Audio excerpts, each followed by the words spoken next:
Hello students, welcome to winning कश online classes. आज हम लोग करने वाले हैं हिस्ट्री चैप्टर फर्स्ट। चैप्टर का नाम है ब्रिक्स बीट्स एंड बोन। हमने कहा था आप लोगों को हम लोग पहले सेकंड बुक कंप्लीट करेंगे, वो हम कर चुके हैं। फिर हम लोग थर्ड बुक करेंगे और उसके बाद हम लोग फर्स्ट बुक स्टार्ट करेंगे। तो 2 बुक हम लोग ऑलरेडी कंप्लीट कर चुके हैं और अब हम लोग फर्स्ट बुक की तरफ है। और इसमें 4 चैप्टर है। उसका जो फर्स्ट चैप्टर है हम उसको करा रहे हैं, जिसका जो चैप्टर का नेम ही आपको पता होगा, हड़प्पा सिविलाइजेशन है पूरा, उसके बारे में हम बात करेंगे। तो चलिए स्टार्ट करते हैं कि हड़प्पा सिविलाइजेशन के बारे में। हड़प्पा सिविलाइजेशन को इंडस वैली सिविलाइजेशन या हिंदू में जिसको सिंधु घाटी सभ्यता भी कहते हैं। ये बेसिकली जो इंडस रिवर है उसके आसपास जितनी भी सेटलमेंट थी उसके लिए यूज़ किया गया हड़प्पा सिविलाइजेशन। और आपको पता है कि कहीं पे भी अगर कोई भी चीज़ यूनिक सी लगती है, अलग से लगता है, जहाँ पे नेचुरली वो चीज़ नहीं मिलती है, तो वहाँ हड़प्पा में भी ऐसा हुआ था। उन लोगों ने जब अलग से ब्रिक्स के मतलब शेप देखे तो वहाँ पे पता चला कि यहाँ पे भी पहले कोई सिविलाइजेशन जरूर होगी। उसके बाद फिर क्या होता है, उसकी खुदाई की जाती है, उसके अंदर से बहुत कुछ निकलता है और फिर हम एक एक करके उनके कल्चर, उनके जो सबसिस्टेंस है, इस सबको हम पता लगाते हैं। तो हड़प्पा सिविलाइजेशन में भी ऐसा ही हुआ था। तो आज जो हम बेसिकली जो हड़प्पा सिविलाइजेशन पढ़ेंगे वो 2600 BC से लेकर 1900 BCE के बीच में। ऐसा नहीं था कि वहाँ पे पहले, उससे पहले भी सिविलाइजेशन थी, उसके बाद में भी सिविलाइजेशन आए। तो उससे पहले जो थी उसके लिए हमने जो अर्ली हड़प्पन यूज़ किया है और उसके बाद के कल्चर के लिए जो है लेटर हड़प्पन वर्ड का यूज़ किया गया है। तो ये आपको पता होना चाहिए। और हड़प्पा सिविलाइजेशन का जो नाम है वो हड़प्पा, मतलब जब वहाँ पे पहले डिग किया गया, जहाँ पे पहले खुदाई की गई, तो उसके जगह के नाम पे ही हड़प्पा सिविलाइजेशन रख दिया गया है। तो अब जब खुदाई की गई तो पता चला कि आखिर उनके जो भी थे, जो सबसिस्टेंस थे, यानी कि खाने पीने के लिए, अपने लाइफ को सर्वाइव करने के लिए क्या वो लोग करते थे, क्या खाते थे, कौन से एनिमल को रियर करते थे, या फिर डोमेस्टिकेशन के लिए वाइल्ड एनिमल। तो ये सब पूरा हम डिटेल जो है इस चैप्टर में हम पढ़ने वाले। तो सबसे पहले हम बात करते हैं उनके सबसिस्टेंस, मतलब होता है कि आखिर वो ज़िंदगी चलाने के लिए क्या करते हैं। जैसे हम लोग भी है, अब जो सोसाइटी है काफ़ी डेवलप हो गई है, तो लोग एजुकेटेड हो गए, पढ़े लिखे हो गए, ऑफिसर में जाके काम कर रहे हैं, उससे पैसा कमाते हैं। लेकिन पहले वो लोग क्या करते थे अपनी लाइफ को बेसिकली चलाने के लिए। तो आपको याद रखना है कि वो हंटिंग, गैदरिंग और कल्टिवेशन, ये तीनों चीज़ों की जो प्रूफ है वो हमें मिले हैं, रिमेन्स मिले हैं अलग अलग जगहों पे, जिनसे पता चलता है कि वो हंटिंग भी करते थे, कल्टीवेट भी करते थे और गैदरिंग, ये तीनों चीज़ों उनका मेन जिंदगी जीने का सोर्स था। उसके बाद ग्रेन्स, कि वो किन किन ग्रेन्स को बेसिकली यूज़ करते थे, खाते थे। तो जो अर्थ के नीचे से कुछ रिमेन्स मिले उनसे हमें पता चला है कि जो वीट, बार्ली, लैंटिल, मिलेट्स, सीसम, इन सब चीज़ों को बेसिकली वो फूड ग्रेन के रूप में यूज़ करते थे। लेकिन जो राइस है वो बहुत रेयर ही मिले हैं, बहुत कम उसको यूज़ करते थे। अगर हम एनिमल की बात करें, क्योंकि उस टाइम पे ज़्यादातर लोग क्या थे, एनिमल पे भी डिपेंड थे, बहुत सारे काम अपने एनिमल के थ्रू भी कराते थे। तो कौन कौन से एनिमल को उन्होंने डोमेस्टिकेशन के लिए यूज़ किया, कि कौन कौन से वाइल्ड एनिमल उस टाइम पे है। तो उस टाइम पे अगर हम डोमेस्टिक एनिमल की बात करें तो शिप, गॉट, बफेलो और पिग, ये पता चला है कि ये डोमेस्टिकेशन एनिमल्स बेसिकली थे। और वाइल्ड एनिमल की बात करें तो बोर, डियर और घड़ियाल, ये 3 एनिमल के जो रिमेन्स है उनसे इंफॉर्मेशन मिली है कि जैसे वो वाइल्ड। लेकिन अभी तक इसकी इन्फॉर्मेशन नहीं मिली है कि अब ये लोग खुद हंटिंग करते थे या कोई हंटिंग कम्युनिटी थी जो उसकी हंटिंग का काम था और बाकी दूसरे लोगों को वो चीज़ें प्रोवाइड करते थे। इसकी इन्फॉर्मेशन नहीं मिली है कि सारे लोग खुद ही हंटिंग करते थे या कोई पर्टिकुलर कम्युनिटी थी जिन पे लोग डिपेंड होते थे। तो ये तो बात हुई कि उनके खाने पीने की, एनिमल की। अब आपको पता है, हमने बताया कि वो कल्टीवेटिंग के बारे में भी बहुत कुछ जानते थे, क्योंकि अलग अलग जगह पे, जैसे राजस्थान, कालीबंगा राजस्थान है, वहाँ पे कुछ इन्फॉर्मेशन मिली है, कुछ वहाँ पे अनाज के दाने मिले हैं, कुछ उनके जो खेती कैसे करते थे उनकी इन्फॉर्मेशन मिली है। तो ये तो पता है कि वो कल्टीवेशन करते थे। अब कल्टीवेशन करते थे तो वो कौन सी टेक्निक यूज़ करते थे, ठीक है, कौन सी टेक्निक यूज़ करते थे, कैसे खेती करते थे, हम उनके बारे में बात करते हैं। तो सबसे पहले हम बात करेंगे एग्रीकल्चर के बारे में। आपको पता होगा कि जो टेरिकोटा मॉडल स्कल्पचर है, उनके रिमेन से, उन पे जो बनी हुई फोटो से, उनसे हमें ये पता चला कि वो ऑक्सन के बारे में बहुत ज़्यादा अवेयर थे, बुल्स को जानते थे, समझते थे, क्योंकि उनकी फ़ोटोज देख के हमें पता चला है। तो बेसिकली जो प्ला के लिए, जो यानी कि जो हल के लिए यूज़ करने के लिए वो क्या यूज़ करते थे, ऑक्सन और बुल को। अभी भी आपको पता होगा हमारे बहुत सारे ऐसे जो फार्मर्स है, किसान है, जिनके पास इतनी टेक्नोलॉजी नहीं है, अभी भी क्या करते हैं, बुल को वो यूज़ करते हैं एग्रीकल्चर में। तो उस टाइम पे भी एग्रीकल्चर के लिए उनकी मदद ली जाती थी। दूसरा अगर हम बात करें तो आपको पता होगा जो टेराकोटा जो मॉडल है उनमें जो प्लाग है, उनसे हमें इन्फॉर्मेशन मिला है कि चोलिस्तान और बनावली, जो कि अभी हरियाणा में है, कि ये लोग, ये जो प्लगिंग है, जो फ्लग है, वो इसको पूरी तरह से यूज़ करते थे अपनी खेती को ईजी करने के लिए।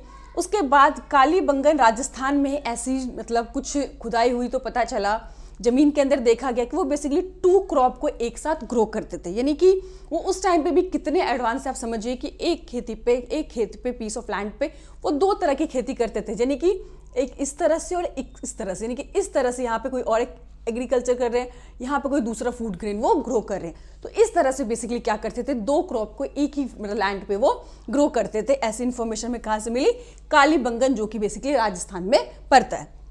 उसके बाद वो हमें ये नहीं पता कि आखिर एक्चुअल वो हार्वेस्टिंग के लिए कौन सा टूल यूज़ करते थे, क्या वो स्टोन का टूल यूज़ करते थे, चाहे वुडन का कोई चीज़ यूज़ करते थे, वो प्रॉपर इन्फॉर्मेशन जो आर्कोलॉजिस्ट है अभी उनको पता नहीं चल पाया। अब आपको पता होगा कि आर्कोलॉजिस्ट कौन होते हैं, ठीक है। आर्कोलॉजिस्ट वो पर्सन होते हैं जो कि बेसिकली हिस्ट्री के बारे में पता लगाते हैं, उन्हें हिस्ट्री में इंटरेस्ट होता है और वो हिस्ट्री को मतलब जानते हैं, समझते हैं। और जैसे कि आपको पता होगा कि वो सारी जो इन्फॉर्मेशन हमें कि पास्ट में क्या हुआ, कोई भी कल्चर कैसे मतलब सामने आई है, वो सब जो इन्फॉर्मेशन है वो आर्कोलॉजिस्ट के द्वारा ही पता लगाया जाता है। तो उसके बाद हम बात करते हैं कि उनके अगर जहाँ पे खेती होगी, सीधी सी बात है, वहाँ पे पानी भी होगा, क्योंकि बिना पानी के तो वहाँ पे एग्रीकल्चर पॉसिबल ही नहीं है। और हमने देखा कि ज़्यादातर जो इंडस रिवर है उसके आसपास जो सेटलमेंट थी, लोग थे, तो वो लोग एग्रीकल्चर के लिए, जो इरिगेशन के लिए कौन सा सोर्स यूज़ करते हैं। तो आपको मैं बता दिया जाए सबसे पहले कि ज़्यादातर जो हड़प्पन साइड्स है वो सेमी एरिएट जगह है, वहाँ पे सिचुएटेड थे। तो इरिगेशन सोर्स के लिए अभी जो बताया कि जो शोर तो कोई अफगानिस्तान है, वहाँ पे जो कैनाल के रिमेन्स मिले हैं, वहाँ पे लगता है कि वो लोग कैनाल सिस्टम के बारे में जानते थे और वहाँ पे वो इरिगेशन के लिए उनका इस्तेमाल करते थे। लेकिन ऐसी पंजाब और सिंध में हमें वो इन्फॉर्मेशन, वो रिमेन्स हमें देखने को नहीं मिले। लेकिन साथ ही साथ जो धौलावीरा जगह है गुजरात के अंदर, वहाँ पे देखा गया कि बहुत सारे जो जगह पे उन्होंने टैंक बना रखे थे, यानी कि वाटर जो रिजर्वायर बना रखे थे जहाँ पे पानी को स्टोर करते थे और शायद इसके थ्रू वो इरिगेट करते होंगे अपने खेतों को।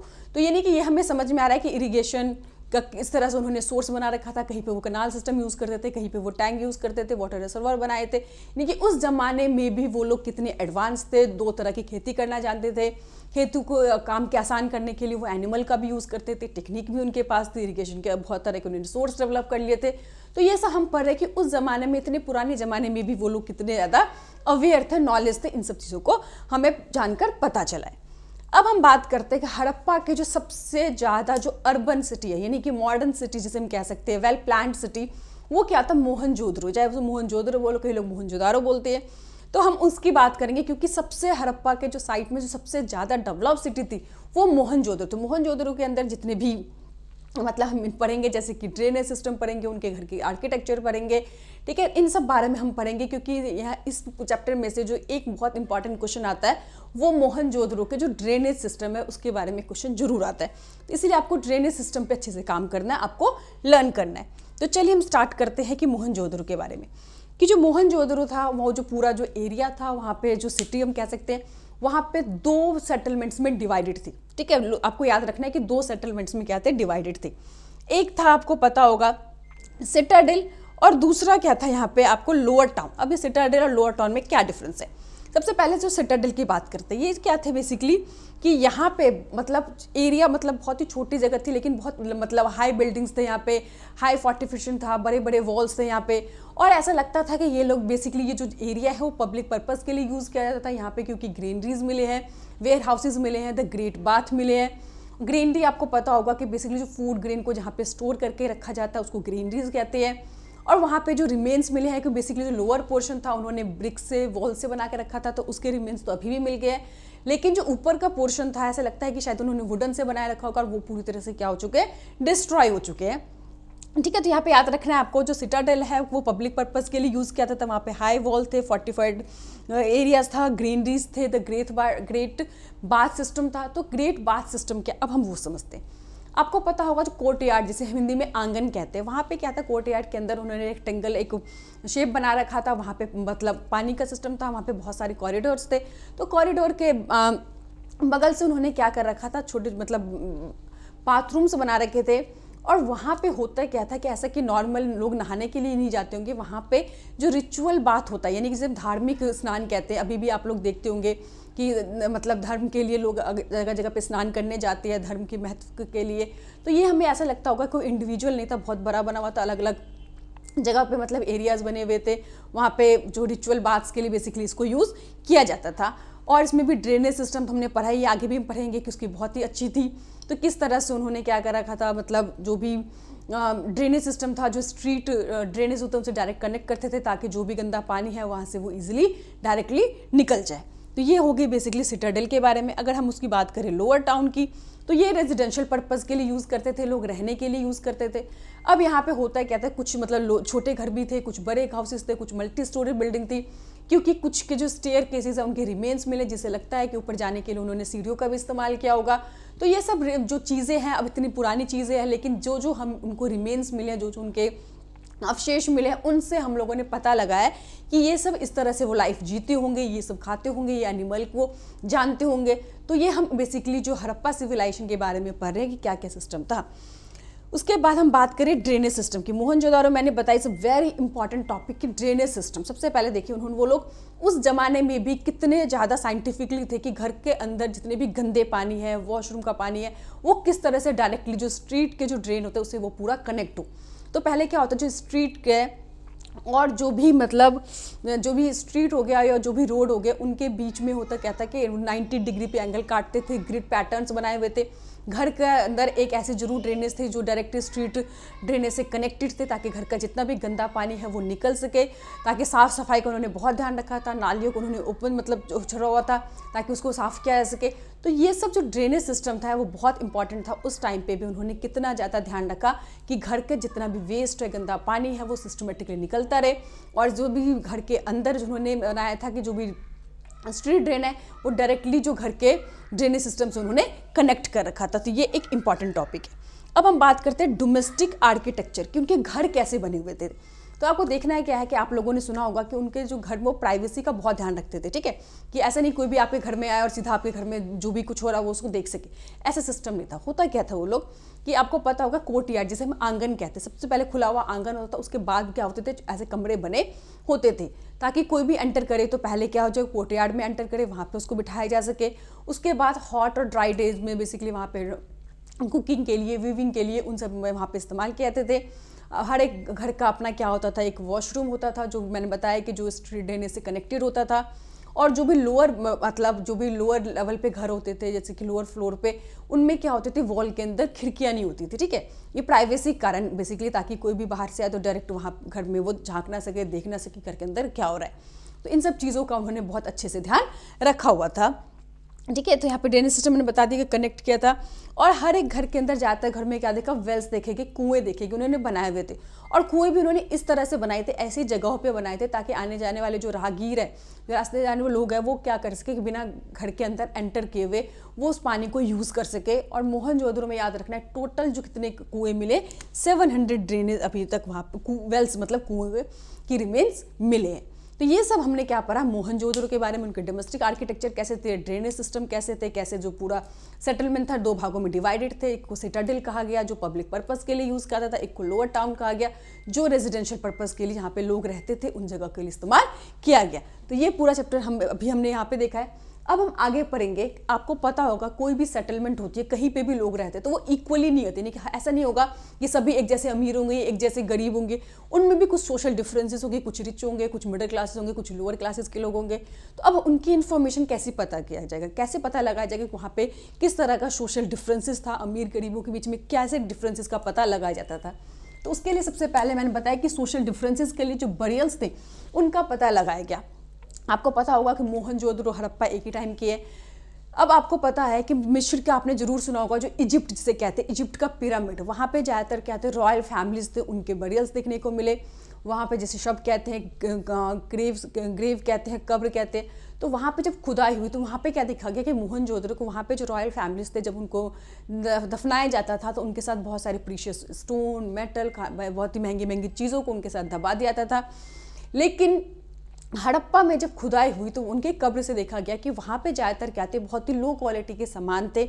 जैसे कि आपको पता होगा कि तांबे का एक मिरर मिला था वहाँ पे। उसके बाद जो भी अगर कुछ मतलब स्टोन्स मिले हैं तो उसकी ज़्यादा वैल्यू नहीं थी। तो इनसे हमें ये पता चलता है कि सीधी सी बात है जो हड़प्पन लोग थे वो लोग एक्सपेंसिव चीज़ों को कब्र में दफनाने में ज़्यादा बिलीव नहीं करते थे, जबकि मोहनजोदड़ो में जहाँ पे रॉयल फैमिलीज होते थे उनके मरने पे बहुत ज़्यादा प्रीशियस स्टोन, ऑर्नामेंट्स, महंगी महंगी चीज़ों को वहाँ पे दबा दिया जाता था। वो लोग ऐसा मानते थे कि ये लोग उनको बाद में यूज़ आएंगे, काम आएंगे, तो ये सब देखने को वहाँ पे मिला था। अब मान लो कोई रिच फैमिली का होगा जिसकी डेथ होगी उसको जब दबाया गया होगा तो उसके साथ क्या होंगे, अमीर चीज़ें यानी कि एक्सपेंसिव चीज़ें होंगी, और जो गरीब लोग होंगे उनके साथ जो भी चीज़ें होंगी उनके साथ कब्र में डाला होगा। तो सीधी सी बात है उनकी जो एक्सपेंसिव चीज़ें नहीं हो सकती, क्योंकि वो गरीब थे, तो उनके लिए क्या होंगे, जो छोटे छोटे जो मतलब स्टोन्स हो गए या फिर तांबे के, कॉपर की चीज़ें हो गई। तो उनके तो बेसिकली जब खुदाई की तो पता चला कि कौन मतलब रॉयल फैमिली से थे और कौन मिडिल क्लास से गरीब फैमिली, उनके सामानों को देख के इससे पता चला। ठीक है, तो अब हम बात करते हैं कि उसके बाद हमने पता लगाया कि जो यूज गुड्स के बेसिस पे कि यहाँ पे जो आर्कोलॉजिस्ट उन्होंने गुड्स को दो भागों में बांट दिया, एक तो डेली यूजेस के गुड्स को और दूसरा लग्जरियस गुड्स। अब किस बेसिस पे लग्जरियस की कैटेगरी में कौन सा रखा, डेली यूजेस की कैटेगरी में कौन सी चीज़ रखेगी। देखो डेली यूजेस में उन्होंने वो चीज़ों को रखा जो बेसिकली बहुत ही ज़्यादा लो क्वालिटी के गुड्स होते थे, जिनकी ज़्यादा कोई वैल्यू नहीं होती, जो ईजिली एक्सेसिबल हो जाती थी, कोई हाई टेक्नोलॉजी नहीं होती थी बनाने के लिए।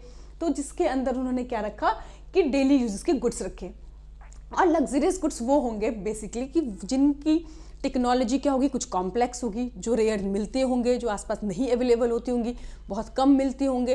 तो इसके बेसिस पर उन्होंने कहा था ये जो गुड्स है वो लग्जरियस है। आपको एक याद रखना है कि लग्जरियस गुड्स में जो फ्यांस है उसको याद रखना है कि ये एक जो फ्यांस है, आपकी एनसीईआरटी की बुक में इसकी पिक्चर भी दे रखी होगी।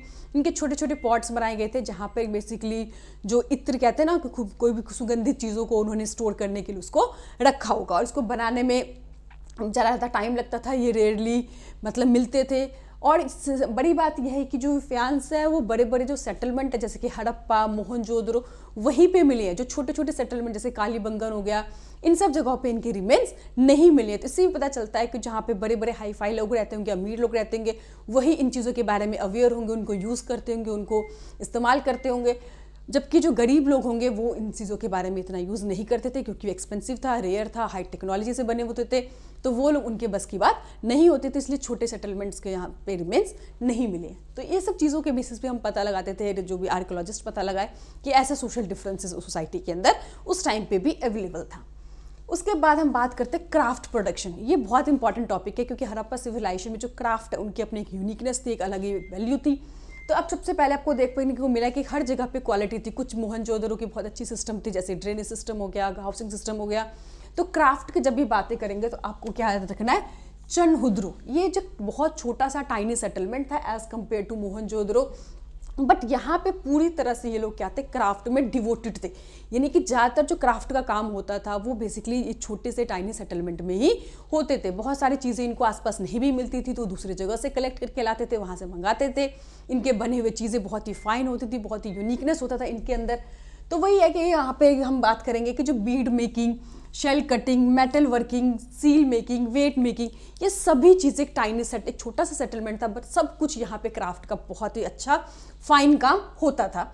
ये बहुत सारे जो बीड मेकिंग के लिए बहुत सारे के मटेरियल यूज़ करते थे, जैसे कि स्टोन्स में हो गया, हम कार्नेलियन बात करेंगे, बहुत ही ब्यूटीफुल रेड कलर का स्टोन होता था, जेस्पर हो गया, क्रिस्टल हो गया, क्वार्ट्स हो गया, इन सबको बीड मेकिंग में मटेरियल के रूप में वो यूज़ करते थे, सॉरी स्टोन के रूप में यूज़ करते थे। अगर मेटल की बात करें तो कॉपर, ब्रॉन्ज, सी, गोल्ड, स्टील, फ्यांस, ये सभी टाइप के मेटल यूज़ करते थे। और उसके बाद डिफरेंट साइज़ हो गए, चाहे वो सिलेंड्रिकल हो गए, स्फेरिकल हो गए, सेगमेंटेड हो गए, तो अलग अलग साइज़ के बनाते थे।